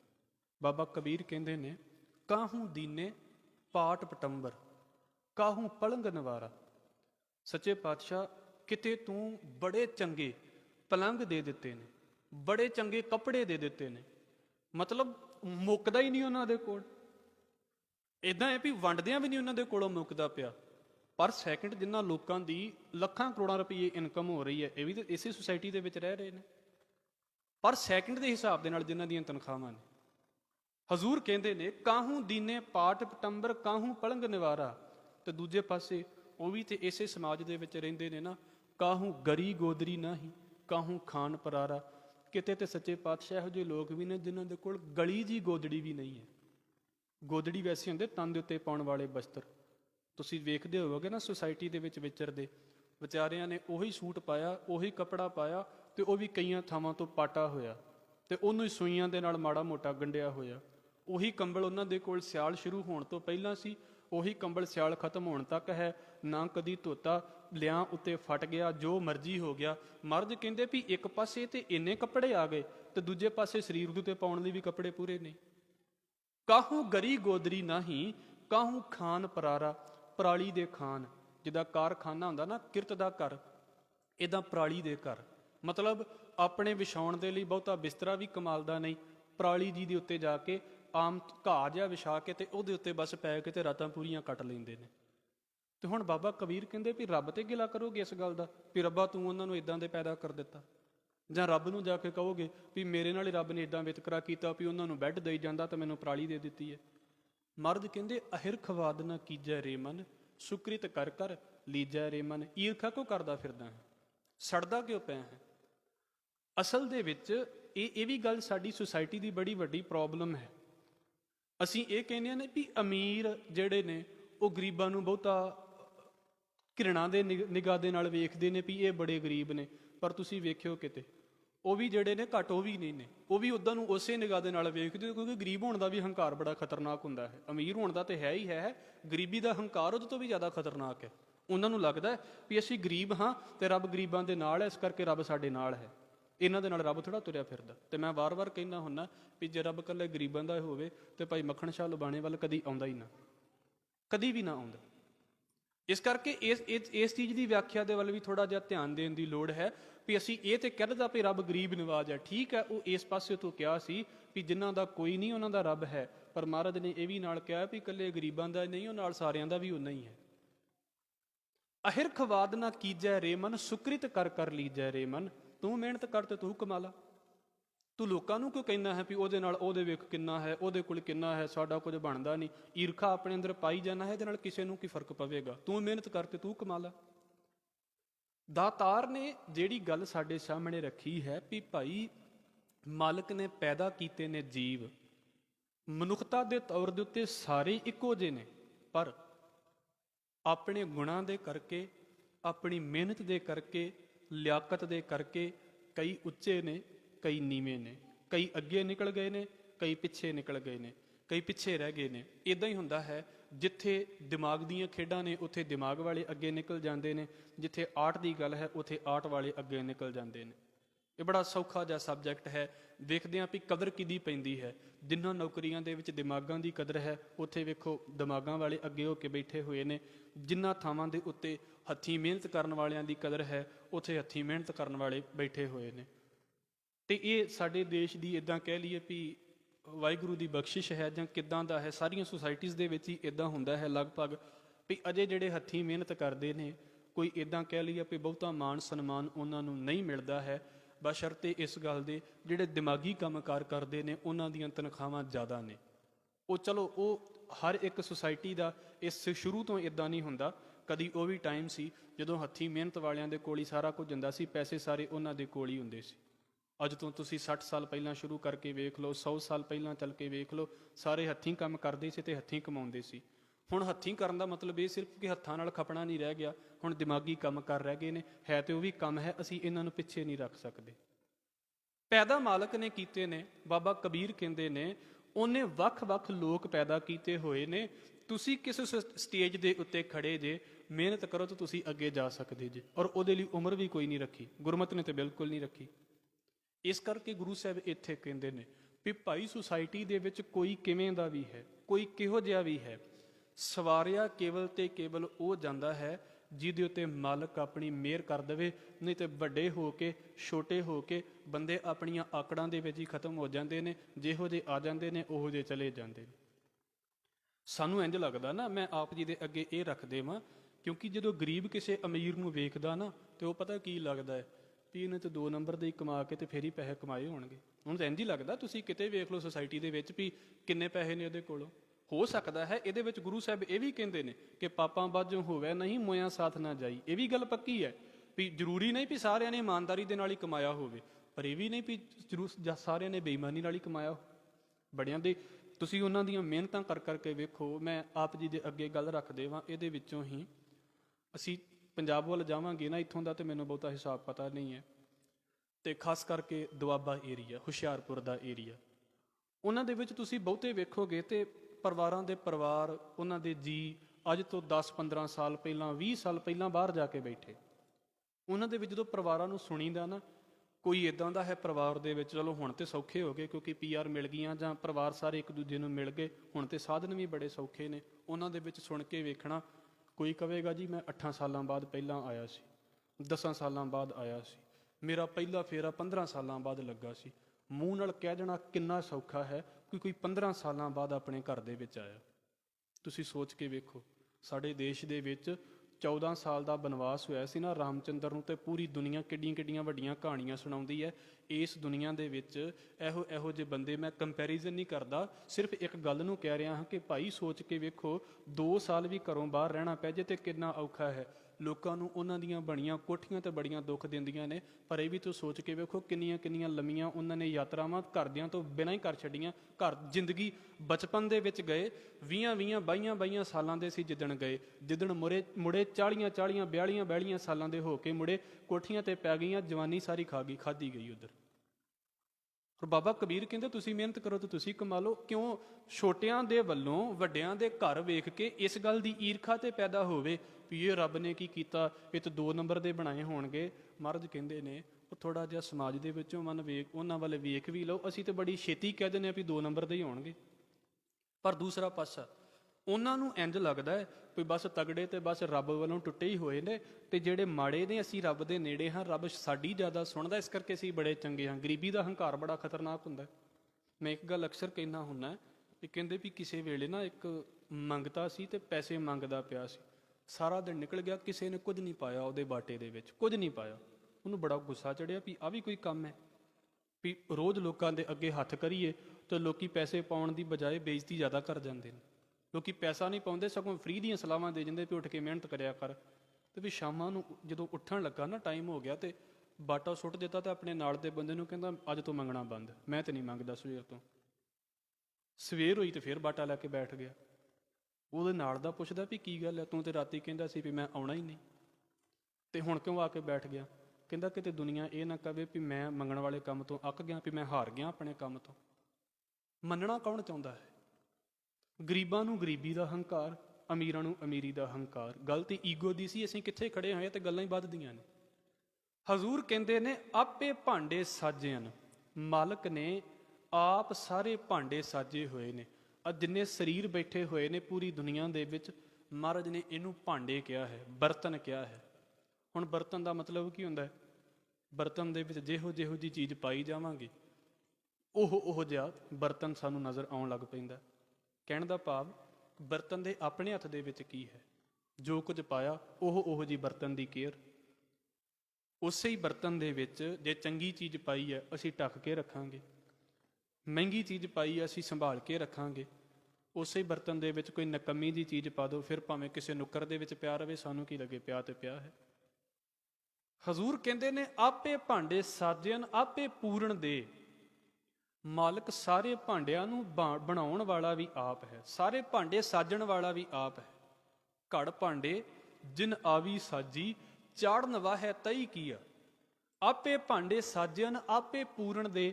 ਇਹਨਾਂ ਭਾਂਡਿਆਂ ਨੂੰ ਕੰਪਲੀਟ ਕਰਨ ਵਾਲਾ, ਪੂਰਨਤਾ ਦੇਣ ਵਾਲਾ ਵੀ ਮਾਲਕ ਆਪ ਹੈ। ਅਸੀਂ ਜੋ ਕਰਦੇ ਹਾਂ ਨਾ ਉਹ ਇਸ ਭਾਂਡੇ ਦੇ ਵਿੱਚ ਪਈ ਜਾਂਦਾ ਹੈ, ਪਰ ਇਹਨੂੰ ਪਵਾਉਣ ਵਾਲਾ ਕੌਣ ਹੈ? ਅਕਾਲ ਪੁਰਖ ਵਾਹਿਗੁਰੂ ਹੈ। ਆਪੇ ਭਾਂਡੇ ਸਾਜਨ ਆਪੇ ਪੂਰਨ ਦੇ। ਹਜ਼ੂਰ ਕਹਿੰਦੇ ਤੁਸੀਂ ਵੇਖੋਗੇ ਇਹਨਾਂ ਲੋਕਾਂ ਦੇ ਵੱਲ ਇੱਕ ਨਹੀਂ ਦੁੱਧ ਸਮਾਈ ਹੈ। ਇੱਥੇ ਦੁੱਧ ਦਾ ਮਤਲਬ ਹੈ ਚੰਗਿਆਈ। ਜਿੱਦਾਂ ਦੁੱਧ ਦਾ ਰੰਗ ਚਿੱਟਾ ਹੁੰਦਾ ਨਾ, ਇਦਾਂ ਚਿੱਟੇ ਹੋਣ ਦਾ ਮਤਲਬ ਕਈ ਲੋਕਾਂ ਦੇ ਕਰਮ, ਕਈ ਲੋਕਾਂ ਦੇ ਸੁਭਾਅ ਬੜੇ ਚਿੱਟੇ ਨੇ, ਬੜੇ ਟਿਕਾ ਵਾਲੇ ਨੇ। ਤੁਸੀਂ ਅਕਸਰ ਆਪਣੇ ਘਰ ਦੇ ਵਿੱਚ ਵੇਖ ਲੈਣਾ, ਜਿਹੜੇ ਬਰਤਨ ਦੇ ਵਿੱਚ ਅਸੀਂ ਦੁੱਧ ਪਾਵਾਂਗੇ ਅਸੀਂ ਬੜੀ ਕੇਅਰ ਕਰਕੇ ਰੱਖਾਂਗੇ ਉਹਦੀ, ਵੀ ਇਹਨੂੰ ਧਿਆਨ ਰੱਖੋ। ਜਿਹੜੇ ਬਰਤਨ ਦੇ ਵਿੱਚ ਅਸੀਂ ਦੁੱਧ ਪਾਵਾਂਗੇ ਨਾ ਉਹਦਾ ਅਸੀਂ ਬੜਾ ਧਿਆਨ ਰੱਖਾਂਗੇ ਵੀ ਇਹ ਕਿਤੇ ਡੁੱਲ ਨਾ ਜਾਵੇ। ਮਹਾਰਾਜ ਇੱਦਾਂ ਕਹਿੰਦੇ ਨੇ ਨਾ ਕਿ ਭਾਂਡਾ ਧੋਏ ਬੈਸ ਧੂਪ ਦੇਵੋ ਤਉ ਦੁੱਧੈ ਕੋ ਜਾਵੋ। ਜਿਹੜੇ ਬਰਤਨ ਦੇ ਵਿੱਚ ਦੁੱਧ ਪਾਉਣਾ ਹੋਵੇ ਉਹਦੀ ਕਿੰਨੀ ਕੇਅਰ ਕੀਤੀ ਜਾਂਦੀ ਹੈ। ਮਹਾਰਾਜ ਕਹਿੰਦੇ ਇਦਾਂ ਹੀ ਕੁਝ ਸਰੀਰ ਨੇ ਜਿਨ੍ਹਾਂ ਦੇ ਵਿੱਚ ਮਾਲਕ ਨੇ ਕਿਰਪਾ ਕੀਤੀ ਆ, ਉਹਨਾਂ ਦਾ ਸੁਭਾਅ ਹੈ ਵੀ ਇੱਕ ਨਹੀਂ ਦੁੱਧ ਸਮਾਈ ਹੈ। ਉਹਨਾਂ ਦੇ ਕਰਮ ਦੁੱਧ ਵਰਗੇ ਚਿੱਟੇ ਨੇ। ਹੈ ਤੇ ਸਾਰੇ ਭਾਂਡੇ ਹੀ ਨੇ, ਪਰ ਬਾਬੇ ਕਬੀਰ ਨੂੰ ਤੇ ਬਿਲਕੁਲ ਬਾਬੇ ਕਬੀਰ ਨੂੰ ਖਤਮ ਕਰਨ ਵਾਲਿਆਂ ਨੂੰ ਇੱਕੋ ਜਿਹੇ ਕਿੱਦਾਂ ਰੱਖ ਲਵਾਂਗੇ? ਇੱਕ ਉਹ ਵੀ ਨੇ ਜਿਹੜੇ ਬਾਬੇ ਕਬੀਰ ਨੂੰ ਹਾਥੀ ਦੇ ਅੱਗੇ ਪਾਉਣ ਨੂੰ ਤਿਆਰ ਨੇ, ਤੇ ਇੱਕ ਬਾਬਾ ਕਬੀਰ ਹੈ। ਦੋਵੇਂ ਇੱਕੋ ਜਿਹੇ ਕਿੱਦਾਂ ਹੋ ਜਾਣਗੇ? ਹੈ ਤੇ ਦੋਵੇਂ ਭਾਂਡੇ ਨੇ। ਘਰ ਦੇ ਵਿੱਚ ਗਲਾਸ ਪਏ ਹੋਏ ਨੇ, ਇੱਕ ਦੇ ਵਿੱਚ ਪਾਣੀ ਪਾ ਦਿੱਤਾ ਜਾਵੇ, ਇੱਕ 'ਚ ਦੁੱਧ ਪਾ ਦਿੱਤਾ ਜਾਵੇ, ਹੈ ਤੇ ਦੋਵੇਂ ਗਲਾਸ ਨੇ, ਪਰ ਇੱਕੋ ਜਿਹੇ ਕਿੱਦਾਂ ਕਹਿ ਦੇਵਾਂਗੇ ਦੋਵਾਂ ਨੂੰ? ਮਹਾਰਾਜ ਕਹਿੰਦੇ ਇਦਾਂ ਵੇਖੋਗੇ ਤੁਸੀਂ, ਭਾਂਡੇ ਸਾਰੇ ਇੱਕੋ ਜਿਹੇ ਨੇ, ਪਰ ਇੱਕ ਨਹੀਂ ਦੁੱਧ ਸਮਾਈ ਹੈ, ਇੱਕ ਦੇ ਵਿੱਚ ਦੁੱਧ ਪੈ ਜਾਂਦਾ ਹੈ। ਮਤਲਬ ਕੀਮਤੀ ਚੀਜ਼ਾਂ ਨੇ, ਕੀਮਤੀ ਗੁਣ ਪੈ ਜਾਂਦੇ ਨੇ, ਉਹ ਬੰਦੇ ਚੰਗੇ ਹੋ ਜਾਂਦੇ ਨੇ।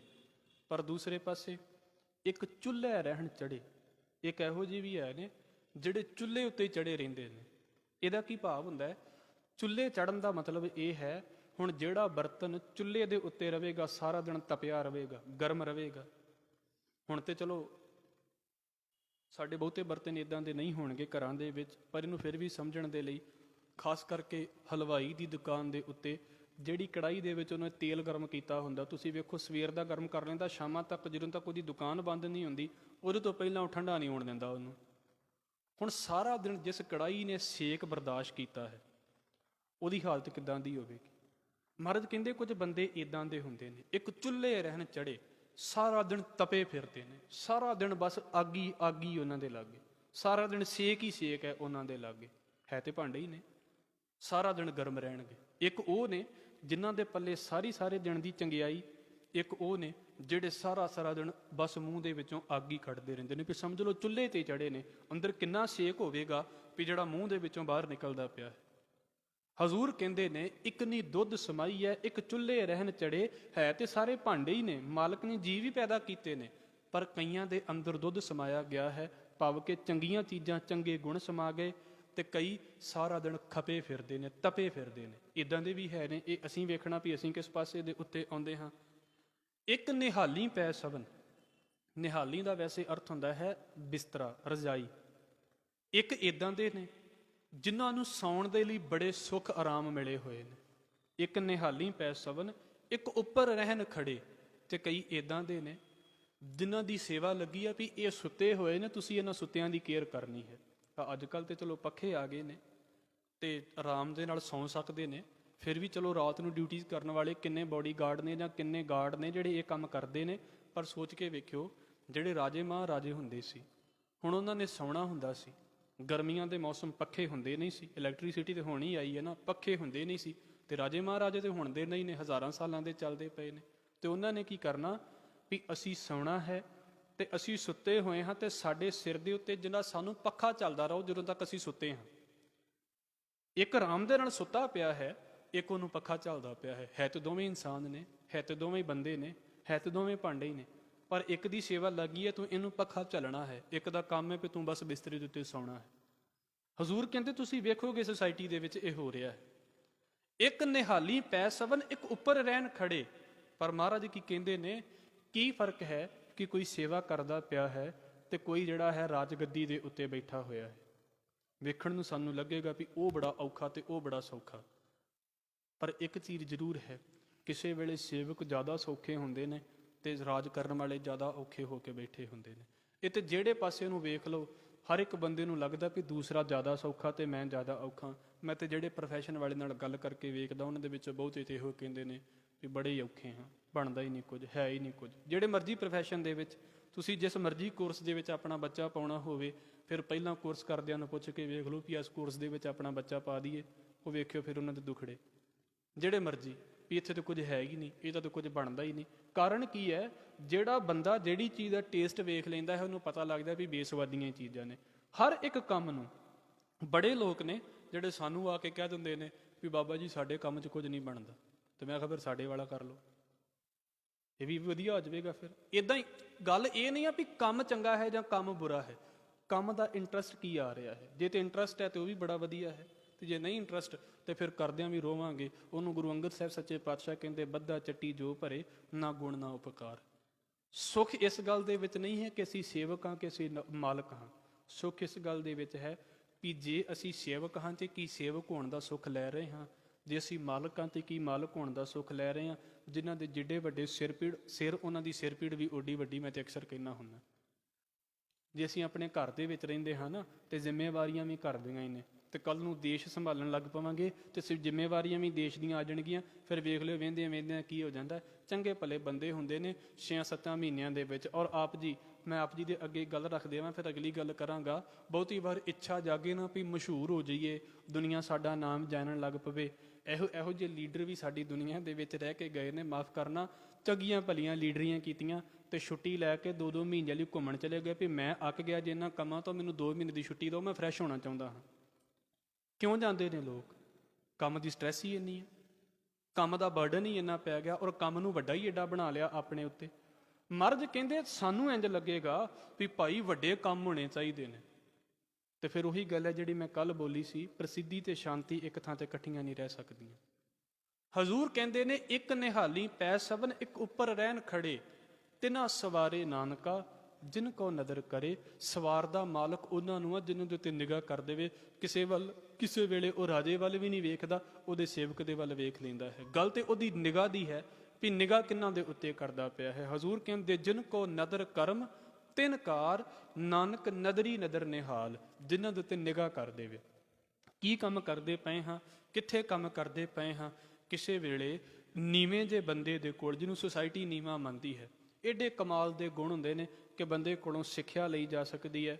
ਤੇ ਉਸੇ ਦਫ਼ਤਰ ਦੇ ਵਿੱਚ ਬੜੀ ਉੱਚੀ ਵੱਡੀ ਕੁਰਸੀ ਦੇ ਉੱਤੇ ਬੈਠਾ ਹੋਵੇ ਬੰਦਾ, ਤੇ ਮੈਂ ਲਫ਼ਜ਼ ਵਰਤਾਂਗਾ, ਉਹਨੂੰ ਭਾਵੇਂ ਬਿਲਕੁਲ ਬੋਲਣ ਦੀ ਅਕਲ ਹੀ ਨਾ ਹੋਵੇ ਵੀ ਆਪਣੇ ਨਾਲ ਦਿਆਂ ਨਾਲ ਹੀ ਕਿੱਦਾਂ ਬੋਲਣਾ, ਬਿਲਕੁਲ ਹੀ ਅਕਲ ਨਾ ਹੋਵੇ, ਕੀ ਕਿਹਾ ਜਾ ਸਕਦਾ। ਮਹਾਰਾਜ ਕਹਿੰਦੇ ਸਵਾਰਦਾ ਤੇ ਉਹਨੂੰ ਹੈ ਜਿਹਦੇ ਉੱਤੇ ਨਿਗਾਹ ਕਰ ਦੇਵੇ।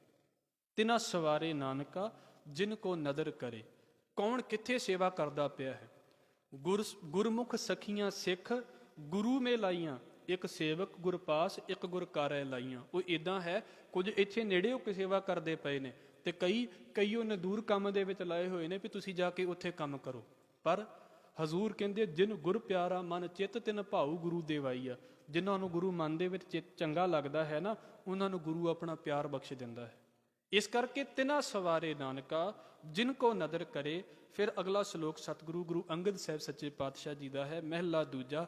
ਆਪੇ ਸਾਜੇ, ਜੀਵਾਂ ਨੂੰ ਪੈਦਾ ਕਰਨ ਵਾਲਾ ਵੀ ਮਾਲਕ ਆਪ। ਕਰੇ ਆਪ, ਉਹਨਾਂ ਦੀ ਸੰਭਾਲ ਕਰਨ ਵਾਲਾ ਵੀ ਮਾਲਕ ਆਪ। ਜਾਈ ਪੇ ਰੱਖੈ ਆਪ, ਜੋ ਉਹਨੇ ਪੈਦਾ ਕੀਤਾ ਹੈ ਉਹਦਾ ਰੱਖ ਰਖਾਵ ਕਰਨ ਵਾਲਾ ਵੀ ਉਹ ਆਪ ਹੈ। ਹੁਣ ਇਹਦਾ ਮਤਲਬ ਹੈ ਵੀ ਫਿਰ ਬੈਠੇ ਰਹੀਏ, ਸਾਰਾ ਕੁਝ ਤੇ ਉਹਦੇ ਲਈ ਕਰਦਾ ਪਿਆ ਹੈ ਨਾ। ਉਹ ਇੱਕ ਨਾ ਇੱਕ ਗੱਲ ਬੋਲੀ ਹੈ, ਥੋੜਾ ਮੈਂ ਆਪ ਜੀ ਦੇ ਅੱਗੇ ਇਸ ਪਾਸੇ ਦੀ ਗੱਲ ਰੱਖ ਦੇਵਾਂ। ਜਦੋਂ ਉਹ ਸੰਭਾਲ ਕਰਦਾ ਹੈ ਤੇ ਇਹਦਾ ਮਤਲਬ ਉਹਨੇ ਲੱਤਾਂ ਦੇ ਦਿੱਤੀਆਂ ਨੇ ਵੀ ਉੱਠ ਕੇ ਤੇ ਕਮਾਈ ਕਰੋ। ਉਹ ਕਹਿੰਦੇ ਕਿ ਇੱਕ ਵਾਰ ਕੀ ਹੋਇਆ, ਇਹ ਸ਼ਾਇਦ ਰਸੂਲ ਹਮਜ਼ਾ ਤੋਬ ਨੇ ਇਸ ਕਹਾਣੀ ਨੂੰ ਬੋਲਿਆ ਹੈ। ਇੱਕ ਜੰਗਲ ਦੇ ਵਿੱਚ ਨਾ ਲੂੰਬੜੀ ਦੀਆਂ ਲੱਤਾਂ ਟੁੱਟ ਗਈਆਂ ਜਾਂ ਕਿਸੇ ਮਾਸਖੋਰੇ ਜਾਨਵਰ ਦੀਆਂ ਲੱਤਾਂ ਟੁੱਟ ਗਈਆਂ, ਤੇ ਉਹ ਹੁਣ ਆਤੁਰ ਸੀ, ਦੌੜ ਕੇ ਸ਼ਿਕਾਰ ਕਰ ਨਹੀਂ ਸੀ ਸਕਦਾ, ਸ਼ਿਕਾਰ ਨਹੀਂ ਸੀ ਕਰ ਸਕਦਾ। ਤੇ ਇੱਕ ਵੇਲੇ ਕੀ ਹੋਇਆ, ਕਿਸੇ ਵੱਡੇ ਜਾਨਵਰ ਨੇ ਸ਼ਿਕਾਰ ਕੀਤਾ, ਥੋੜਾ ਜਿਹਾ ਉਹਨੂੰ ਖਾਧਾ ਤੇ ਬਾਕੀ ਉਹਨੂੰ ਛੱਡ ਕੇ ਚਲਾ ਗਿਆ। ਉਹ ਜਦੋਂ ਛੱਡ ਕੇ ਚਲਾ ਗਿਆ ਤੇ ਜਿਹੜਾ ਬਾਕੀ ਬਚਿਆ ਹੋਇਆ ਜਾਨਵਰ ਸੀ ਨਾ, ਉਹ ਜਿਹੜਾ ਉਹ ਮਾਸਖੋਰਾ ਜਾਨਵਰ ਸੀ ਜਿਹਦੀਆਂ ਲੱਤਾਂ ਟੁੱਟੀਆਂ ਹੋਈਆਂ ਸੀ, ਉਹ ਰਿੜ ਕੇ ਤੇ ਉਹਦੇ ਲਾਗੇ ਪਹੁੰਚਿਆ ਤੇ ਉਹ ਬਚੇ ਹੋਏ ਜਾਨਵਰ ਨੂੰ ਖਾਣ ਲੱਗ ਪਿਆ। ਉਹਦੀ ਰੋਟੀ ਦੀ ਭੁੱਖ ਪੂਰੀ ਹੋ ਗਈ। ਤੇ ਕਹਿੰਦੇ ਵੀ ਉਸ ਚੀਜ਼ ਨੂੰ ਨਾ, ਉਸ ਘਟਨਾ ਨੂੰ ਇੱਕ ਸ਼ੇਰ ਵੇਖਦਾ ਪਿਆ ਸੀ, ਤੇ ਸ਼ੇਰ ਨੇ ਇਹ ਸੋਚਿਆ ਵੀ ਜੇ ਰੱਬ ਟੁੱਟੀਆਂ ਲੱਤਾਂ ਵਾਲਿਆਂ ਨੂੰ ਦੇ ਸਕਦਾ ਹੈ ਤੇ ਅੱਜ ਤੋਂ ਖਾਣਾ ਬੰਦ, ਰੱਬ ਮੇਰੇ ਲਈ ਵੀ ਇਦਾਂ ਹੀ ਭੋਜਨ ਕਰੇਗਾ, ਰੱਬ ਮੇਰੇ ਲਈ ਵੀ ਇਦਾਂ ਹੀ ਪ੍ਰਬੰਧ ਕਰੇਗਾ। ਸਿਰਫ ਕਹਾਣੀ ਹੈ ਸਮਝਣ ਦੀ ਖਾਤਰ। ਜਿਹੜੇ ਕਹਿੰਦੇ ਨੇ ਵੀ ਰੱਬ ਸਾਰਾ ਕੁਝ ਕਰਦਾ ਤੇ ਫਿਰ ਸਾਨੂੰ ਉੱਠਣ ਦੀ ਕੀ ਲੋੜ ਹੈ, ਉਹ ਕਹਿੰਦਾ ਵੀ ਅੱਜ ਤੋਂ ਉੱਠਣਾ ਬੰਦ, ਰੱਬ ਇੱਥੇ ਬੈਠਿਆ ਨੂੰ ਸਾਰਾ ਕੁਝ ਦੇਵੇਗਾ। ਹਫ਼ਤਾ ਬੀਤ ਗਿਆ, ਭੁੱਖਾ ਮਰਨ ਲੱਗ ਪਿਆ। ਮਹੀਨਾ ਬੀਤ ਗਿਆ, ਹੱਡੀਆਂ ਇਕੱਠੀਆਂ ਹੋ ਗਈਆਂ। ਤੇ ਫਿਰ ਇੱਦਾਂ ਜਦੋਂ ਡਿੱਗਣ ਲੱਗਾ ਨਾ, ਤੇ ਫਿਰ ਕਹਿੰਦੇ ਨੇ ਵੀ ਖਿਆਲ ਇਹ ਪੈਦਾ ਹੋਇਆ। ਮੈਂ ਫਿਰ ਕਹਿ ਦੇਵਾਂ, ਘਟਨਾਵਾਂ ਘਟਦੀਆਂ ਜੇ ਜਾਂ ਨਹੀਂ ਘਟਦੀਆਂ ਇਹ ਮਸਲੇ ਨਹੀਂ ਹੁੰਦੇ, ਸਿਰਫ ਸੁਣਾਉਣ ਦੀਆਂ ਗੱਲਾਂ ਹੁੰਦੀਆਂ ਨੇ ਵੀ ਅਸੀਂ ਸਮਝਦੇ ਕੀ ਹਾਂ। ਉਹ ਕਹਿੰਦੇ ਉਹਨੂੰ ਖਿਆਲ ਪੈਦਾ ਹੋਇਆ ਵੀ ਭਾਈ ਉਹਦੀਆਂ ਤੇ ਲੱਤਾਂ ਟੁੱਟੀਆਂ ਸੀ, ਉਹਦੇ ਲਈ ਤੇ ਤਾਂ ਪ੍ਰਬੰਧ ਹੋਏ ਸੀ, ਤੇਰੀਆਂ ਚੰਗੀਆਂ ਭਲੀਆਂ ਨੇ, ਤੂੰ ਤਾਂ ਤੋੜ ਕੇ ਬਹਿ ਗਿਆ ਵੀ ਤੂੰ ਇਦਾਂ ਕਰਦਾ ਪਿਆ ਜਿੱਦਾਂ ਟੁੱਟੀਆਂ ਹੁੰਦੀਆਂ ਨੇ, ਤੂੰ ਕਿਉਂ ਇਦਾਂ ਦਾ ਰੋਲ ਕਰਦਾ? ਤੇਰੀਆਂ ਚੰਗੀਆਂ ਭਲੀਆਂ ਲੱਤਾਂ ਨੇ, ਤੂੰ ਉੱਠ ਕੇ ਆਪ ਸ਼ਿਕਾਰ ਕਰ। ਦੁਨੀਆ ਨੂੰ ਜਦੋਂ ਇਹ ਕਿਹਾ ਜਾਂਦਾ ਹੈ ਨਾ ਵੀ ਰੱਬ ਸਾਰਾ ਕੁਝ ਕਰਦਾ ਹੈ, ਤੇ ਫਿਰ ਉਹਨਾਂ ਦਾ ਮਤਲਬ ਪਤਾ ਕੀ ਹੈ? ਵੀ ਰੱਬ ਮੂੰਹ ਦੇ ਵਿੱਚ ਬੁਰਕੀ ਸੁੱਟੇ, ਤੇ ਫਿਰ ਇਹਦਾ ਮਤਲਬ ਹੈ ਵੀ ਰੱਬ ਚਿੱਥ ਵੀ ਤਾਂ ਵੀ ਤੁਹਾਡੀ ਲਵੇ ਤੇ ਖਾ ਵੀ ਤੁਹਾਡੇ ਹਿੱਸੇ ਦੀ ਲਵੇ, ਫਿਰ ਤੁਹਾਨੂੰ ਕਿਉਂ ਦੇਣ ਦੀ ਲੋੜ ਹੈ? ਹਜ਼ੂਰ ਕਹਿੰਦੇ ਕਰੇ ਆਪ, ਮਤਲਬ ਪ੍ਰਬੰਧ ਵੀ ਆਪ ਕਰ ਦਿੰਦਾ ਹੈ ਕਿ ਤੁਰੇ ਫਿਰੋ, ਕਮਾਈਆਂ ਦੇ ਵਿੱਚ ਲੱਗੇ ਰਹੋ, ਧੰਨ ਸਿਰੰਦਾ ਸੱਚਾ ਪਾਤਸ਼ਾਹ ਜਿਨ ਜਗ ਧੰਦਾ ਲਾਇਆ। ਇਹ ਹੈ ਕਰੇ ਆਪ, ਆਪੇ ਸਾਜੇ ਕਰੇ ਆਪ। ਜਾਈ ਪੈਦਾ ਕੀਤੀ ਹੋਈ ਨੂੰ, ਜਾਈ ਹੋਈ ਨੂੰ ਹਜ਼ੂਰ ਕਹਿੰਦੇ ਰੱਖੈ ਆਪ। ਜਾਈ ਪੇ ਰੱਖੈ ਆਪ, ਉਹਦੀ ਸੰਭਾਲ ਵੀ ਆਪ ਕਰਦਾ ਹੈ। ਤਿਸ ਵਿੱਚ ਜੰਤ ਉਪਾਇਕ ਹੈ, ਇਸ ਸ੍ਰਿਸ਼ਟੀ ਦੇ ਵਿੱਚ ਹੀ ਜਨਤਾ ਨੂੰ ਪੈਦਾ ਕਰਕੇ ਦੇਖੈ ਥਾਪ ਉਥਾਪ, ਪੈਦਾ ਕਰਕੇ ਤੇ ਨਾਸ਼ ਕਰਕੇ ਵੇਖਦਾ ਰਹਿੰਦਾ ਹੈ। ਸਾਡੇ ਵਹਿੰਦਿਆਂ ਕਈ ਪੈਦਾ ਹੁੰਦੇ ਨੇ, ਕਈ ਚਲੇ ਜਾਂਦੇ ਨੇ। ਹਜ਼ੂਰ ਕਹਿੰਦੇ ਨੇ ਕਿਸ ਨੂੰ ਕਹੀਐ ਨਾਨਕਾ, ਜਿਹੜਾ ਆਪ ਹੀ ਪੈਦਾ ਕਰਨ ਵਾਲਾ ਹੈ, ਆਪ ਹੀ ਖਤਮ ਕਰਨ ਵਾਲਾ ਹੈ, ਉਹਨੂੰ ਛੱਡ ਕੇ ਤੇ ਕਿਸੇ ਹੋਰ ਦੇ ਕੋਲ ਕੀ ਕਹੀਏ, ਕਿਸੇ ਹੋਰ ਦੇ ਅੱਗੇ ਕੀ ਜਾ ਕੇ ਗੱਲ ਕਰੀਏ? ਹਜ਼ੂਰ ਕਹਿੰਦੇ ਨੇ ਦੁੱਖ ਸੁੱਖ ਤੇਰਾ ਭਾਣਾ ਹੋਵੇ, ਕਿਸ ਥੈ ਜਾਏ ਰੁਵਾਈਏ। ਕਿਸ ਨੂੰ ਕਹੀਐ ਨਾਨਕਾ, ਸਭ ਕਿਛ ਆਪੇ ਆਪ। ਚੰਗੇ ਪੈਦਾ ਕਰਨ ਵਾਲਾ, ਉੱਚੇ ਪੈਦਾ ਕਰਨ ਵਾਲਾ, ਨੀਵੇਂ ਪੈਦਾ ਕਰਨ ਵਾਲਾ, ਮਾੜੇ ਪੈਦਾ ਕਰਨ ਵਾਲਾ ਉਹ ਆਪ ਹੈ, ਪਰ ਉਹਦੀ ਬਖਸ਼ਿਸ਼ ਹੈ ਵੀ ਉਹਨੇ ਕਿਹਨਾਂ ਨੂੰ ਸਵਾਰ ਦੇਣਾ ਹੈ। ਬਾਬਾ ਰਵਿਦਾਸ ਇੱਕ ਗੱਲ ਨੂੰ ਕਹਿੰਦੇ ਨੇ, ਫਿਰ ਅਸੀਂ ਪੌੜੀ ਨੂੰ ਵਿਚਾਰਾਂਗੇ। ਕਹਿੰਦੇ ਸੱਚੇ ਪਾਤਸ਼ਾਹ ਮੇਰਾ ਜਨਮ ਜਿਹੜਾ ਸੀ ਨਾ, ਉਹ ਬਹੁਤੇ ਵਧੀਆ ਘਰ ਦੇ ਵਿੱਚ ਨਹੀਂ ਸੀ ਹੋਇਆ, ਪਰ ਹੁਣ ਕੀ ਹੋ ਗਿਆ ਹੈ? ਹੁਣ ਜਿਹੜੇ ਆਪਣੇ ਆਪ ਦੇ ਉੱਚੇ ਘਰਾਂ ਦੇ ਵਿੱਚ ਜੰਮੇ ਹੋਏ ਪੰਡਿਤ ਸੀ ਨਾ, ਬ੍ਰਾਹਮਣ ਸੀ, ਉਹ ਵੀ ਮੇਰੇ ਅੱਗੇ ਮੱਥਾ ਟੇਕ ਕੇ ਨਿਕਲਦੇ ਨੇ। ਅਬ ਵਿਪਰ ਪ੍ਰਧਾਨ ਤੇ ਕਰਹਿ ਡੰਡੌਤ, ਤੇਰਾ ਨਾਮ ਸਰਣਾਏ ਰਵਿਦਾਸ ਦੱਸ। ਕਹਿੰਦੇ ਹੁਣ ਉਹ ਵੀ ਮੱਥਾ ਟੇਕਦੇ ਪਏ। ਇਹ ਕੀ ਹੈ? ਕਿੱਥੋਂ ਪੈਦਾ ਹੋਏ, ਕੀ ਕੰਮ ਕੀਤਾ? ਮਹਾਰਾਜ ਕਹਿੰਦੇ ਗੱਲ ਤੇ ਇਹ ਹੈ ਵੀ ਸਵਾਰ ਕਿੰਨਾ ਨੂੰ ਦਿੰਦਾ ਹੈ। ਅਸੀਂ ਕੀ ਹਾਂ ਸੁਸਾਇਟੀ ਦੇ ਵਿੱਚ? ਗੱਲ ਤੇ ਸਵਾਰਨ ਦੇ ਉੱਤੇ ਮੁੱਕੀ ਹੋਈ ਹੈ।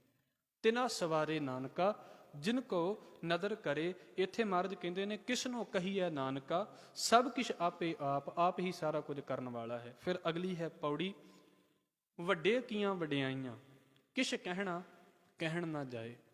ਮਾਲਕ ਦੀਆਂ ਬਖਸ਼ਿਸ਼ਾਂ, ਮਾਲਕ ਦੀਆਂ ਖੇਡਾਂ ਇੰਨੀਆਂ ਬੇਅੰਤ ਨੇ, ਉਹਦੇ ਬਾਰੇ ਕੁਝ ਕਹਿਣਾ ਹੈ। ਇਹ ਨਹੀਂ ਵੀ ਜੋ ਕੁਝ ਬੋਲਦੇ ਪਏ ਆ ਸਾਰਾ ਕੁਝ ਹੀ ਬੋਲਿਆ ਜਾ ਰਿਹਾ ਹੈ। ਕਿਛ ਕਹਿਣਾ, ਥੋੜਾ ਬਹੁਤਾ ਕਹਿਣਾ ਹੈ। ਹਜ਼ੂਰ ਕਹਿੰਦੇ ਨੇ ਤਉ ਕੁਦਰਤ ਕੀਮਤ ਨਹੀਂ ਪਾਏ, ਜਾਂ ਕੀਮਤ ਪਾਏ ਤਾਂ ਕਹੀ ਨਾ ਜਾਏ। ਤੂੰ ਕੀ ਹੈ? ਤੇਰੇ ਬਾਰੇ ਕੁਝ ਕੁਝ ਜਾਣਿਆ ਜਾ ਸਕਦਾ ਹੈ, ਸਾਰਾ ਕੁਝ ਨਹੀਂ ਜਾਣਿਆ ਜਾ ਸਕਦਾ। ਇਸ ਕਰਕੇ ਕਿਛ ਕਹਿਣਾ, ਕੁਝ ਕਹਿਣਾ ਹੈ, ਪਰ ਕਹਿਣ ਨਾ ਜਾਏ, ਫਿਰ ਵੀ ਸਾਰਾ ਕਦੀ ਨਹੀਂ ਕਿਹਾ ਜਾ ਸਕਦਾ। ਸੋ ਕਰਤਾ, ਸਾਰਿਆਂ ਦਾ ਕਰਨ ਵਾਲਾ ਹੈ। ਕਾਦਰ, ਕੁਦਰਤ ਦਾ ਬਣਾਉਣ ਵਾਲਾ ਹੈ। ਕਰੀਮ, ਬਖਸ਼ਿਸ਼ਾਂ ਕਰਨ ਵਾਲਾ ਹੈ। ਦੇ ਜੀਆਂ ਰਿਜ਼ਕ ਸੰਭਾਹੇ, ਜੀਵਾਂ ਨੂੰ ਰਿਜ਼ਕ ਅਪੜਾਉਣ ਵਾਲਾ ਹੈ। ਰਿਜ਼ਕ ਦਾ ਪ੍ਰਬੰਧ ਕਰਨ ਵਾਲਾ ਅਕਾਲ ਪੁਰਖ ਵਾਹਿਗੁਰੂ ਆਪ ਹੈ। ਹਜ਼ੂਰ ਕਹਿੰਦੇ ਸਾਈ ਕਾਰ ਕਮਾਵਣੀ, ਧੁਰ ਛੋਡੀ ਤਿੰਨੇ ਪਾਏ। ਜਿਹੋ ਜਿਹੋ ਜਿਹਾ ਉਹਨੇ ਸੁਭਾਅ ਪੈਦਾ ਕਰ ਦਿੱਤਾ ਹੈ, ਜਿਹੋ ਜਿਹੋ ਜਿਹੇ ਉਹਨੇ ਕਰਮਾਂ ਨੂੰ ਵੇਖ ਕੇ ਤੇ ਫਿਰ ਸੁਭਾਅ ਬਣਾ ਦਿੱਤੇ ਨੇ, ਸਾਈ ਕਾਰ ਕਮਾਵਣੀ, ਜੀਵਾਂ ਨੂੰ ਉਹੀ ਕਾਰ ਕਰਨੀ ਪੈਂਦੀ ਹੈ। ਇਸ ਕਰਕੇ ਸੰਸਕਾਰ ਜਲਦੀ ਨਹੀਂ ਬਦਲਦੇ। ਸਾਈ ਕਾਰ ਕਮਾਵਣੀ, ਧੁਰ ਛੋਡੀ ਤਿੰਨੇ ਪਾਏ। ਨਾਨਕ ਇੱਕ ਹੀ ਬਾਹਰੀ, ਉਸ ਇੱਕ ਅਕਾਲ ਪੁਰਖ ਤੋਂ ਬਿਨਾਂ ਹੋਰ ਦੂਜੀ ਨਾ ਹੀ ਜਾਏ। ਅਰਦਾਸ ਕਰਨ ਵਾਲੀ ਹੋਰ ਕੋਈ ਵੀ ਥਾਂ ਨਹੀਂ ਹੈ। ਜਿਹੜਾ ਪੈਦਾ ਵੀ ਆਪ ਕਰਦਾ ਹੈ, ਸਵਾਰਦਾ ਵੀ ਆਪ ਹੈ, ਬਖਸ਼ਿਸ਼ਾਂ ਵੀ ਆਪ ਕਰਦਾ ਹੈ। ਜਿਹਨੂੰ ਮਹਾਰਾਜ ਕਹਿੰਦੇ ਜਿਨ ਕੋ ਭਾਂਡੈ ਭਾਉ ਤਿਨਾ ਸਵਾਰ ਸੀ। ਪਿਆਰ ਦੀਆਂ ਖੇਡਾਂ ਬਖਸ਼ ਦਿੰਦਾ ਹੈ ਕਈਆਂ ਨੂੰ, ਇਮਾਨਦਾਰੀ ਦੀਆਂ ਦਾਤਾਂ ਬਖਸ਼ ਦਿੰਦਾ ਹੈ ਕਈਆਂ ਨੂੰ। ਕਈਆਂ ਦੀ ਝੋਲੀ ਦੇ ਵਿੱਚ ਕਈ ਕੁਝ ਪੈ ਜਾਂਦਾ ਹੈ, ਕਈਆਂ ਦੇ ਪਿਆ ਹੋਇਆ ਵੀ ਖੋਇਆ ਜਾਂਦਾ ਹੈ। ਹਜ਼ੂਰ ਕਹਿੰਦੇ ਨਾਨਕ ਇੱਕ ਹੀ ਬਾਹਰੀ, ਹੋਰ ਦੂਜੀ ਨਾ ਹੀ ਜਾਏ। ਉਹਦੇ ਤੋਂ ਬਿਨਾਂ ਹੋਰ ਕੋਈ ਥਾਂ ਵੀ ਨਹੀਂ ਹੈ। ਸੋ ਕਰੇ ਜੇ ਤਿਸੈ ਰਜ਼ਾਏ, ਜਿਹੜਾ ਕੁਝ ਉਹਦੀ ਰਜ਼ਾ ਦੇ ਵਿੱਚ ਹੈ, ਉਹਦੀ ਮਰਜ਼ੀ ਦੇ ਵਿੱਚ ਹੈ, ਮਹਾਰਾਜ ਕਹਿੰਦੇ ਉਹ ਕਰ ਦਿੰਦਾ ਹੈ। ਸਾਨੂੰ ਬਹੁਤੀ ਵਾਰ ਇੰਝ ਲੱਗੇਗਾ ਕਿ ਫਿਰ ਤੇ ਗਲਤ ਕੰਮ ਵੀ ਉਹਦੀ ਰਜ਼ਾ ਦੇ ਵਿੱਚ ਹੁੰਦੇ ਨੇ, ਤੇ ਇਹਦਾ ਮਤਲਬ ਤੇ ਵੀ ਫਿਰ ਹੋਣਾ ਚਾਹੀਦਾ ਹੈ ਨਾ ਵੀ ਜਿਹੜੇ ਗਲਤ ਕੰਮ ਕਰਨ ਵਾਲਿਆਂ ਨੂੰ ਮੌਕੇ ਦੇ ਉੱਤੇ ਸਜ਼ਾ ਮਿਲ ਜਾਂਦੀ ਹੈ, ਉਹ ਵੀ ਉਹਦੀ ਰਜ਼ਾ ਦੇ ਵਿੱਚ ਹੀ ਹੁੰਦਾ ਹੈ। ਜਿਹੜੀ ਮੈਨੂੰ ਸਜ਼ਾ ਮਿਲਦੀ ਹੈ ਉਹ ਵੀ ਉਹਦੀ ਰਜ਼ਾ ਦੇ ਵਿੱਚ ਹੈ। ਅੱਧੀਆਂ ਗੱਲਾਂ ਨੂੰ ਬੰਦਾ ਕਹਿੰਦਾ ਹੈ ਵੀ ਇਹ ਰਜ਼ਾ ਦੇ ਵਿੱਚ ਹੀ ਹੋਇਆ ਹੈ, ਅੱਧੀਆਂ ਨੂੰ ਨਹੀਂ ਮੰਨਦਾ। ਪਰ ਸਤਿਗੁਰੂ ਕਹਿੰਦੇ ਭਾਈ ਸੋ ਕਰੇ ਜੇ ਤਿਸੈ ਰਜ਼ਾਏ, ਉਹੀ ਕੁਝ ਕਰਦਾ ਹੈ ਜੋ ਉਹਦੀ ਮਰਜ਼ੀ ਹੈ। ਉਹ ਆਪਣੇ ਆਰਾਮ ਦੇ ਨਾਲ ਤੁਰਿਆ ਜਾਂਦਾ ਹੈ, ਆਪਣੀ ਖੇਡ ਕਰੀ ਜਾਂਦਾ ਹੈ। ਮੈਨੂੰ ਚੰਗਾ ਲੱਗੇ ਨਾ ਚੰਗਾ ਲੱਗੇ, ਮੈਂ ਮੰਨਦਾ ਹਾਂ ਇਸ ਗੱਲ ਨੂੰ, ਨਹੀਂ ਮੰਨਦਾ ਹਾਂ। ਮੇਰੇ ਮੰਨਣ ਨਾ ਮੰਨਣ ਦੇ ਨਾਲ ਸ੍ਰਿਸ਼ਟੀ ਨਹੀਂ ਚੱਲਦੀ। ਸ੍ਰਿਸ਼ਟੀ ਚੱਲਦੀ ਹੈ ਉਹਦੀ ਰਜ਼ਾ ਦੇ ਨਾਲ, ਸ੍ਰਿਸ਼ਟੀ ਚੱਲਦੀ ਹੈ ਉਹਦੇ ਹੁਕਮ ਦੇ ਵਿੱਚ। ਸੋ ਕਰੇ ਜੇ ਤਿਸੈ ਰਜ਼ਾਏ, ਉਹ ਕੁਝ ਕਰਦਾ ਹੈ ਜੋ ਉਹਦੇ ਭਾਣੇ ਦੇ ਵਿੱਚ ਹੈ। ਅੱਗੇ ਅੰਕ ਹੈ, ਮੈਂ ਇਹਦੇ ਬਾਰੇ ਵੀ ਆਪ ਜੀ ਦੇ ਅੱਗੇ ਬੇਨਤੀ ਕਰ ਦੇਵਾਂ। 24 ਨੰਬਰ ਪਿਆ ਹੋਇਆ ਹੈ। 24 ਨੰਬਰ ਦਾ ਮਤਲਬ ਹੈ 24 ਪੌੜੀਆਂ ਨੇ ਇਸ ਵਾਰ ਦੀਆਂ। ਇਸ ਪੂਰੀ ਵਾਰ ਦੇ ਵਿੱਚ 59 ਸ਼ਲੋਕ ਨੇ, 59 ਜਿਹੜੇ ਸ਼ਲੋਕ ਨੇ, ਜਿਨ੍ਹਾਂ ਦੇ ਵਿੱਚੋਂ ਜਿਹੜੇ 44 ਸ਼ਲੋਕ ਨੇ ਉਹ ਗੁਰੂ ਨਾਨਕ ਸਾਹਿਬ ਮਹਾਰਾਜ ਜੀ ਦੇ ਨੇ।